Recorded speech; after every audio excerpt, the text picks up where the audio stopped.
Hi, everyone. Welcome to another edition of Adult Education Virtual Job Club. Tonight, we're talking about networking, LinkedIn, and creating your branding statement.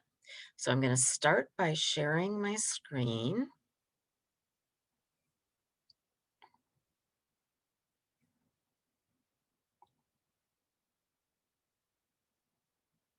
Yes, I can see. Okay. Are you seeing it as a presentation? Yeah, it's WCC Adult Education. Yes. Okay. Perfect. Okay. So, um, as I said, we're going to talk about networking, LinkedIn, branding your product, and the product is you. We tend to think of brands in items that we might have, material things, but really, you are selling you when you are trying to impress an employer. So you want to make sure that you think about yourself as what's the best way for you to show the employer that you are the right person for the job. So I wanted to start out by just talking about what is the definition of networking. And it's when we are talking to other people, I tend to think of networking almost specifically for employment or professionally. But, there's a lot of social networking too. And Facebook would be an example of social media networking, LinkedIn would be an example of professional networking.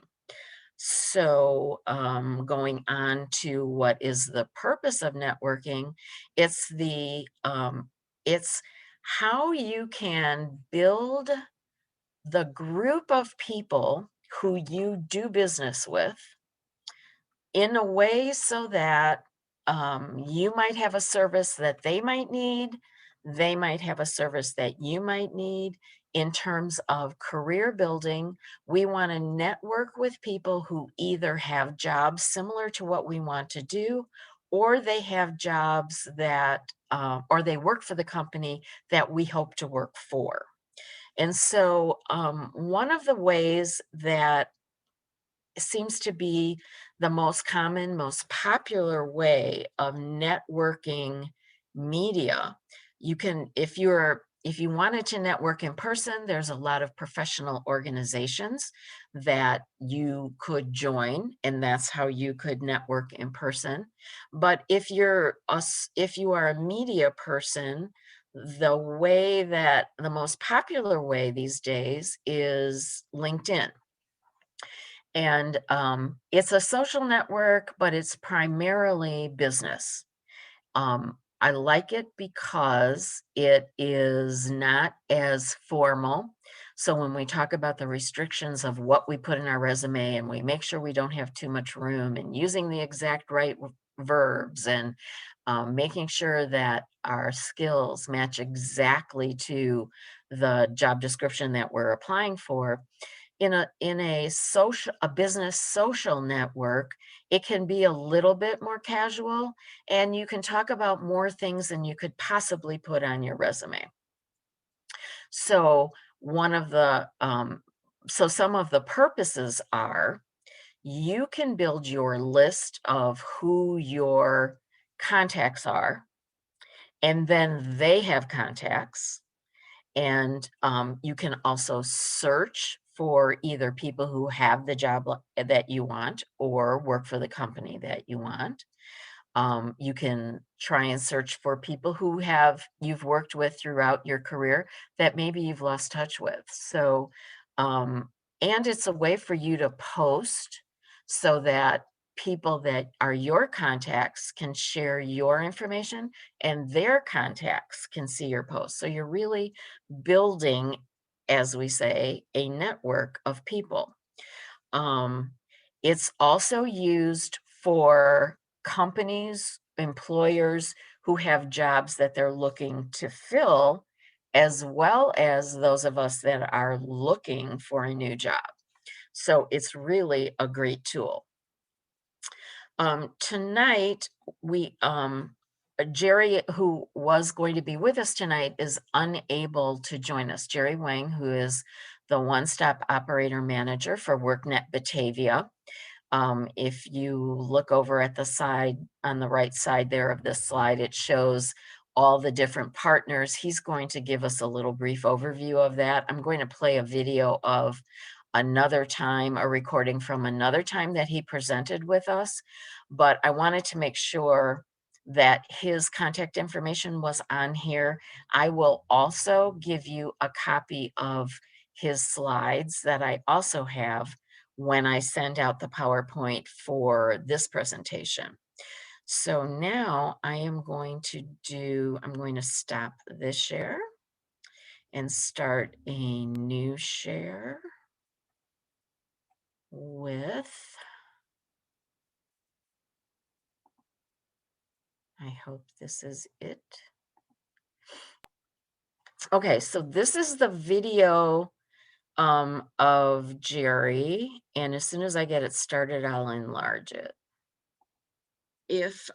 And our presenter tonight on LinkedIn is our one-stop operator at WorkNet Batavia is Jerry Wang. And I'm going to stop sharing my screen so that Jerry can share his. All right. Well, thank you again for having me, Valerie. Very happy to share what I know about LinkedIn. I'm going to go through a few slides and then I will actually just go straight to what do you call it, to LinkedIn itself and see if we might just learn by looking at it itself. Hold on, slideshow from beginning. All right. All right. So before I get started, I think two of you were on my last presentation, but just about what I do and what we do at the WorkNet Center. If you live or work in Kane, Kendall, or DeKalb counties, we are here to assist you with job services, whether that be assisting you with resumes or these strategies that Valerie is going to talk about through these job clubs. A lot of the same things. If you want to go deeper into these topics, you can come to the WorkNet Center and chat with us. I know Luciana came by and you can ask her directly, like we don't bite and we don't take any blood or anything. So we are here to help you. At the One Stop Center specifically, we have computers for job search and research. We have printers, copiers, scanners. Believe it or not, we also have fax machines in case you need to fax something. And most importantly, we also are able to refer you out to our various partners, including the folks at Waubonsie, the folks at Kane County and Kendall County for different training services, and various other things. So to jump into it, I think most of you probably know what LinkedIn is, but it really is the world's largest professional network right now on the internet. And it's a great tool to use to find business connections, including jobs and other things on relationships. So who should be on LinkedIn? Well, I think everyone should be on LinkedIn, whether or not you're actively looking for a job. It's a good place because it's free to keep a record of the things that you have done on your professional life. You can go and look at LinkedIn and see that you are able to find folks from a wide variety of industries, a wide variety of regions, and even in different parts of the world, as well as different schools and different job places. We'll look at the LinkedIn specifically, but to create a profile is pretty straightforward. There's some steps that you should take, which we'll sort of walk through right now. So when you set yourself up, there is a quick email address and password to sign in to get started. You just need an email address to get started. I will send you these slides, Valerie, so you can share them, but because there's some nice links in here to some step-by-step sort of things to do. So I won't go through those right now. And then one of the main things that you do is you choose a profile photo to throw out there. LinkedIn is interesting because it actually has some specific rules, and you can get like your photo taken off of LinkedIn if you break the rules. You can't use a logo, you can't use pictures of your cats or something. They really do need to be photos of yourself. Now, that said, I believe all of these actually would pass their standards. But you can see that, you know, some look more professional than others. Keep in mind that this is not Facebook or Instagram. This is your professional point of view. So be sure to think about having a nice headshot taken. These days, they're easy to do yourself, even with your phone. But I know there's plenty of places, and Waubonsie may even have these events where they take headshots for you. And then once you're on, the power of LinkedIn is that you can basically connect to other people, right? So the easiest way to think about this is that, like, let's say I'm here in the middle. If I'm connected to Valerie over here, Valerie is then in turn connected to, let's say, Luciana over here, who then knows Inez over here. So even though I don't know Inez, I am somehow connected to her through these multiple connections. And that's how sort of LinkedIn works. You are connected not only by the people that you actually know, but then you are then connected to the people that they know. And that's how the network grows. That's the idea of, I don't know if you've seen some of these movies or things, but you know, everyone says you can be connected to almost anyone in the world through 6 degrees of separation. So that's pretty far out, but you can imagine that the network grows quite quickly. I will skip through these sort of things, but here is something to keep in mind is, you know, keep in mind that LinkedIn is your professional point of view. So you want to stay professional and not treat it as like Twitter or Instagram or some of your other folks. A lot of good resources here, but what I am going to do is instead hop over to LinkedIn itself. So let me stop sharing this screen and hop over to a different screen right here. Okay, so this is actually LinkedIn itself, and this is actually Waubonsie's school page. So every school has a page. So if you went to different high schools or different colleges overseas, you may actually be able to go to a different website page. So what's nice about this page is it is arranged in such a way that it can show you upcoming events, upcoming posts that come up. But from your perspective, the most interesting places to look are one, jobs, because you can see what they're hiring for. But from your school perspective, the alumni page is actually what's of most interest to me, because you can go and you can find people that went to your school, right? So just without even doing a quick search, I can see all these people have Waubonsie in their LinkedIn profile. But I can actually go deeper by saying I want to find people in I don't know, California, and do a search. And I get a different list of 340 alumni of Waubonsie that have California in their profile, right? The same way I can put in a job title, I can put in, you know, let's put in software.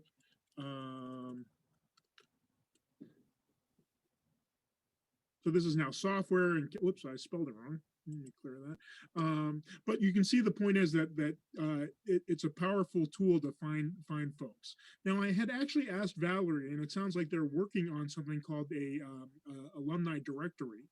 So usually, what I would suggest is if there's a directory out there, let's say you wanted to talk to Topher Mueller, you could look him up on the directory and then be able to find his contact information.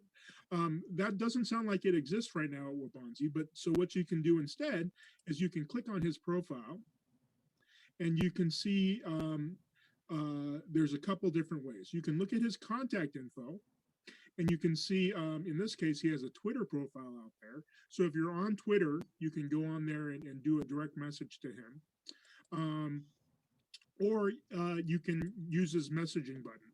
Now, I don't suggest you guys necessarily pay for this, but a lot of times, if Topher is paying for it, I'll be able to send a free message.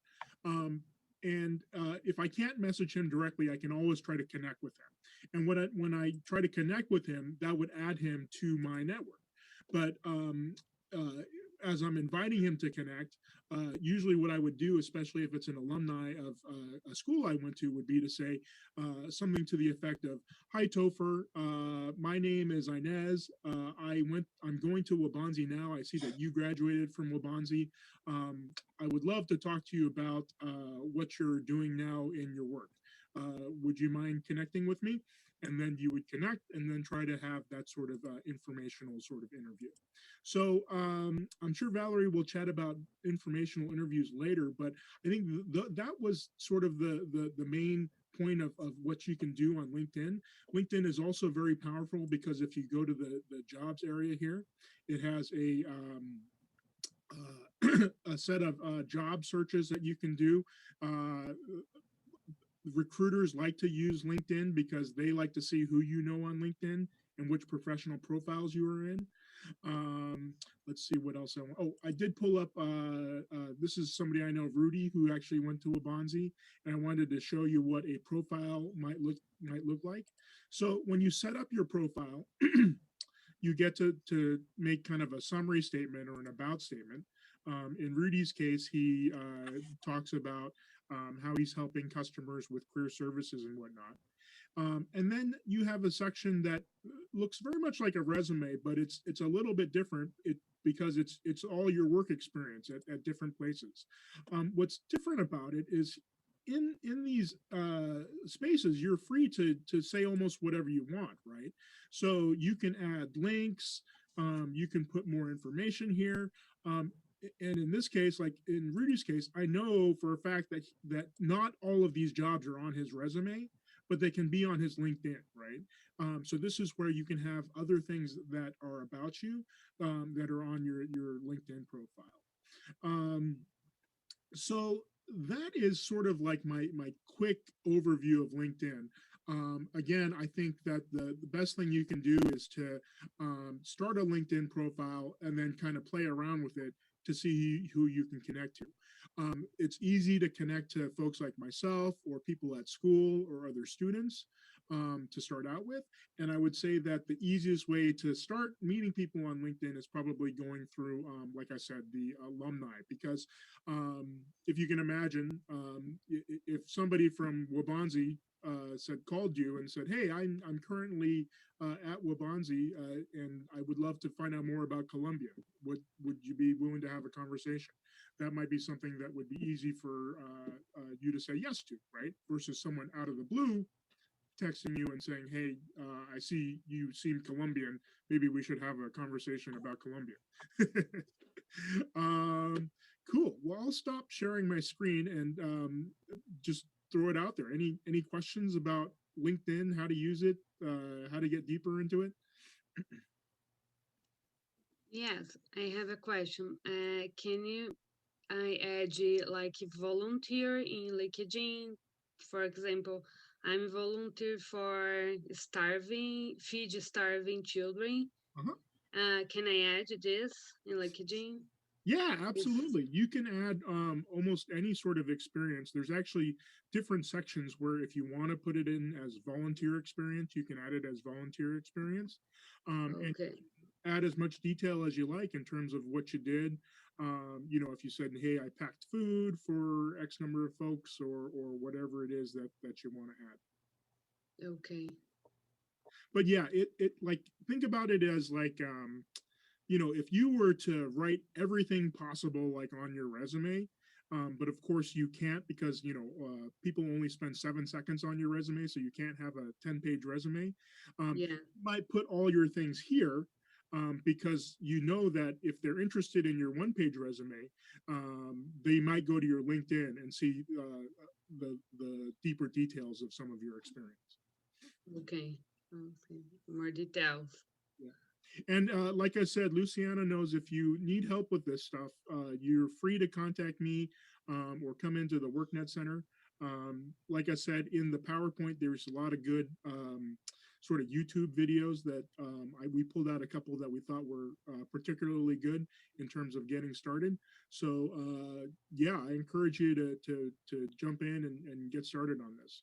Yeah, I have news. The last time I talked with you, and the last day somebody called me about the job.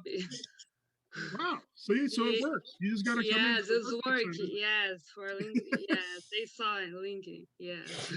So there you go. There you go. Thank you. There's a good testimonial right there. And I didn't pay Luciana any money to say that. Jerry, if I could just ask a question. You touched on this briefly about employers possibly looking at your LinkedIn account.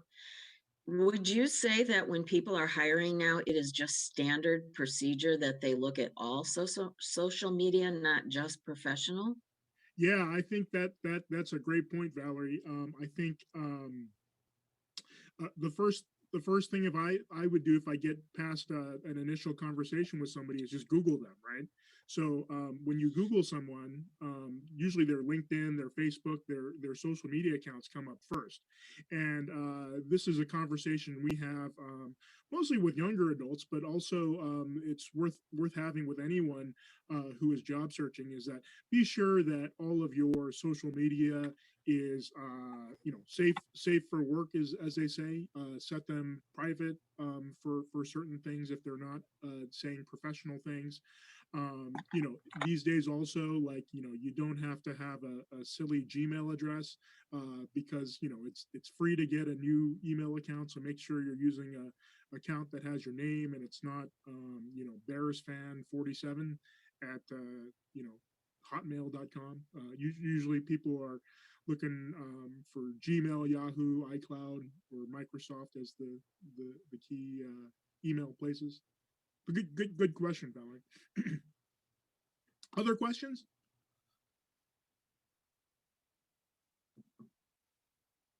Okay, well, I would encourage a bonus for the three of you for coming to this. If you want to connect with me on LinkedIn, send me a connection request and I'll be sure to accept it. Okay. Okay, thank you. Thank you very much. Imagine all the people you'll be connected to if you connect with Jerry. Yeah, no, Yeah.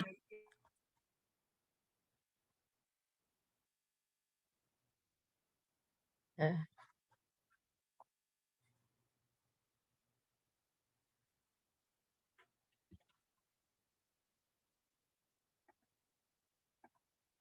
Okay. Are you still seeing Jerry or are you back to me? Back to you. Okay. Phew. All right. So a lot of really good information there. And you know what? I've completely forgotten. I love having him here in person because I like that he connects with the students, but I completely forgot about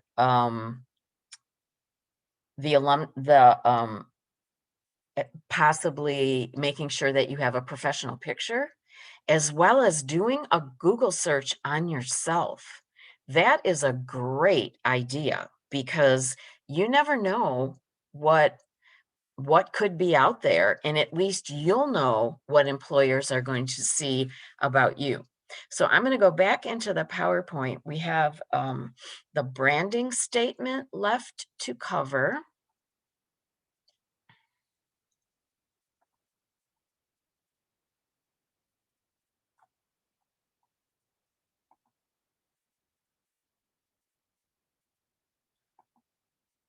Okay. All right, so you might hear it called elevator pitch, branding statement. If you noticed when Jerry was showing us the LinkedIn profile, he said that, there was like that little introductory statement that the person had made about themselves. And really, that could be what you could use your branding statement for. And basically, what a branding statement is, you want to be able, if you're in a business, even a social setting, if somebody says, tell me about yourself or what do, you want to be ready with a concise explanation of who you are, what you do, what your skills are, let's say, and what you're looking for. And maybe I might switch it a little bit. I'll say who I am, what I'm doing right now, why the skills that I have are encouraging me to look for a different opportunity. So you might want to put all of that in your branding statement.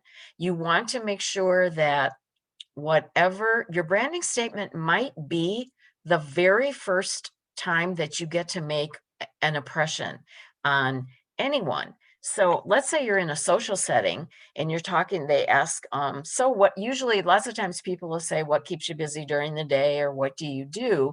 That's the time to use your branding statement, even though you're in a social setting, because that person maybe doesn't work in an environment that you want to work in, but they might know somebody either who is hiring someone that for a position that you would be perfect for, or they work at a company that you mentioned that you like to work for. So you never know, when Jerry talked about the 6 degrees of separation and who knows who, and I mean, it is amazing how quickly that networking, if you will, can pay off.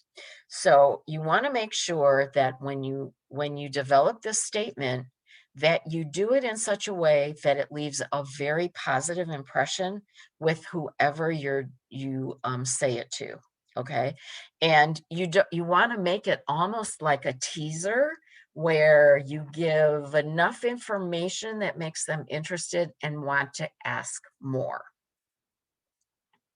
So these are a list of things, suggestions, and here it's called an elevator pitch. I like to call it a branding statement primarily because I want everyone to think that you're the product. So what are you going to say about your brand that's going to make that employer pick you, your brand, instead of a different brand? Okay. So you start with who you are, you tell a little bit about yourself, but generally you aren't talking about personal things. You're talking about who you are relative to what you do.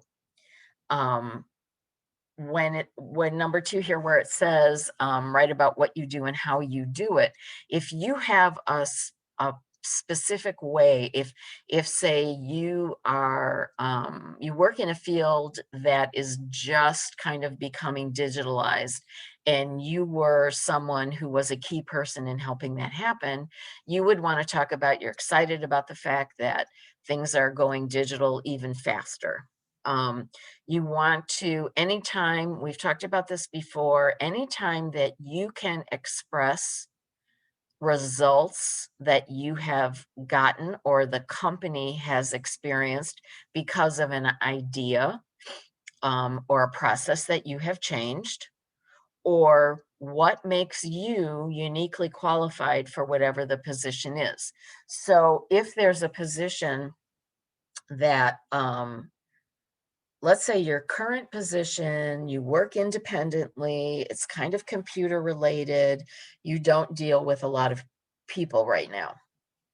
But in a previous position, you worked in a customer service role. The position that they're hiring for has both. So just like when we've talked about with resumes, you want to highlight experience that fits for the job description.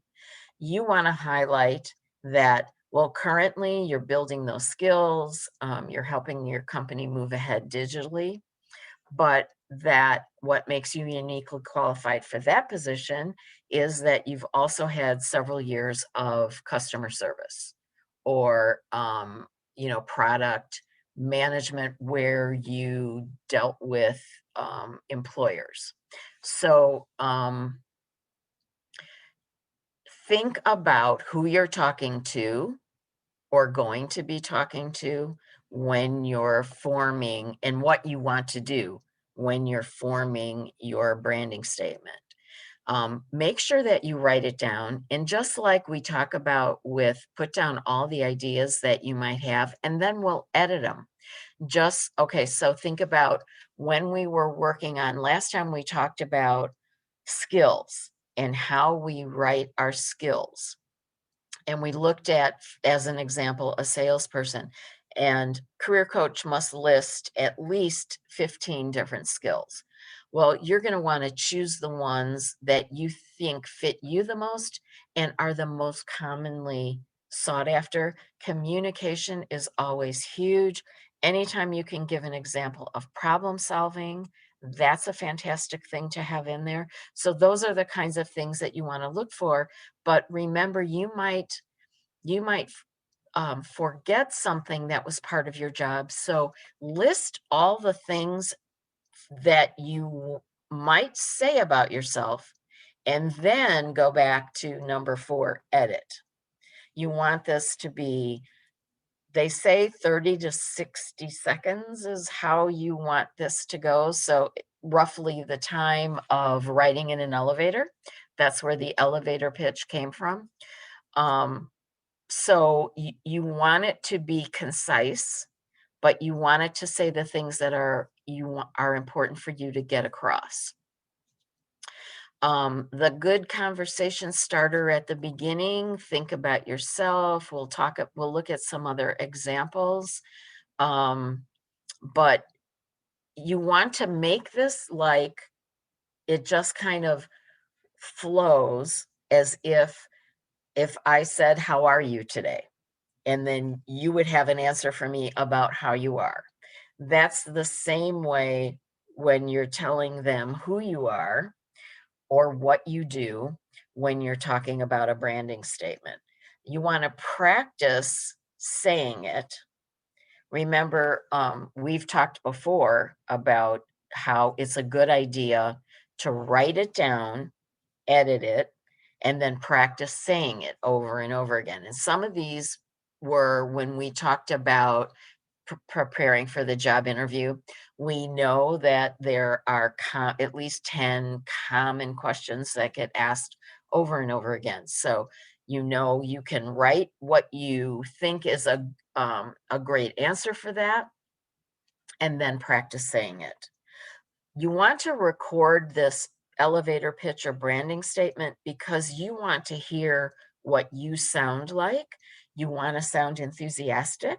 You want to, however and whatever you say, you want them to be interested. Don't worry about the 30 seconds, but try to definitely stay under a minute.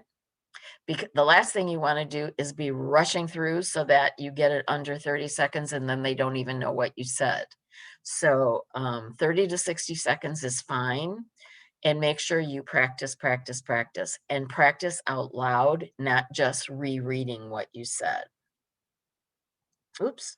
Okay, so then here's another suggestion on how you do this. So in this particular one, there were 4 questions. They answered it in 2 to 3 sentences, and this is how they did it.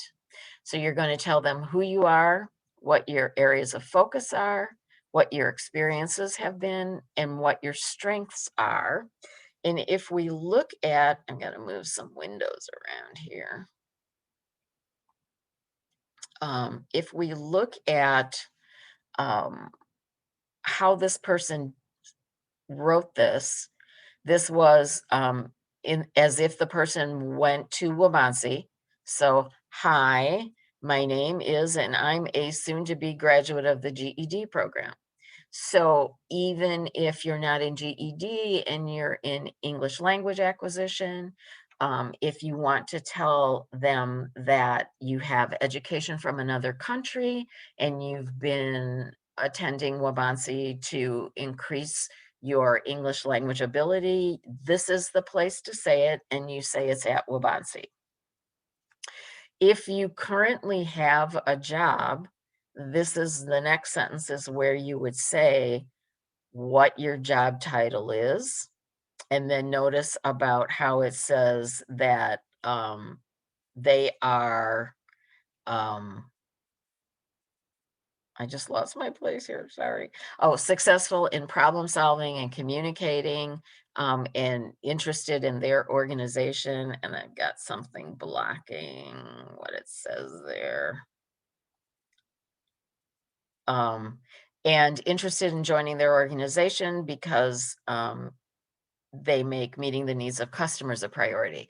So I think earlier, maybe in that slide that was right before, it said something about, let's say when you're talking about why you want to join a company, if you do research on the company and let's say that they are very eco-friendly and that's important to you, then that's a place where you can say, I'm interested in your company because I'm concerned about our ecology and I see that that's a high priority in your firm. So that's kind of how you can connect with them. And that's the way of showing that you would be a good fit. Okay. Remember that they're interested in, are you a good fit? Do you have the skills? And are you somebody who wants to stay with the job? So those are kind of keeping that in mind when you're answering questions. And then I also included here the template that you could use when you're writing your own statement. So the filling in your name, how you write that second sentence depends on what program you're currently in at Waubonsie. If you want to talk about other education that you've had in another country, or even what your plans are if you're in English language acquisition and you're planning on moving on to the GED program, you could explain that. Make it so that you're telling them about yourself and saying that learning is important to you. Okay, this is the next sentence is where you would put in where you work and what you do. So your title goes first in this spot right here. And what this wouldn't necessarily be the company, it would explain what you're doing more in that role and you're successful at. And this has room for at least 3 things. You can add more if you want to. And here's the part about how you relate to the company, because they have some of the same values you do, or you could say they focus in an area that you're interested in.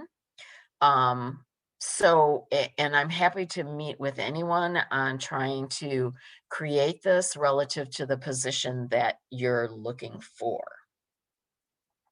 So this template will be in the PowerPoint that I'm going to send out tonight. And just as I always do, I like to end our presentations with the contact information of our advising team in adult education at Waubonsie. So Tom and Marlena are our fabulous academic transition advisors.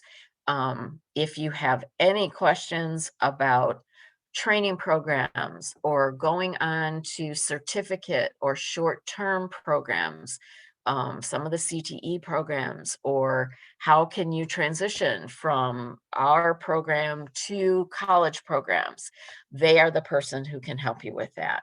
They can also help if there are any barriers that are keeping you from being able to continue with your education or your career. And I'm Valerie Kazuba, the Career Advisor for Adult Education, and always happy to talk to you about your goals. So, having said that, I hope you got some good tips from this presentation. And I thank you for stopping by. I'm going to stop sharing here. And I hope you have a great night. Thank you.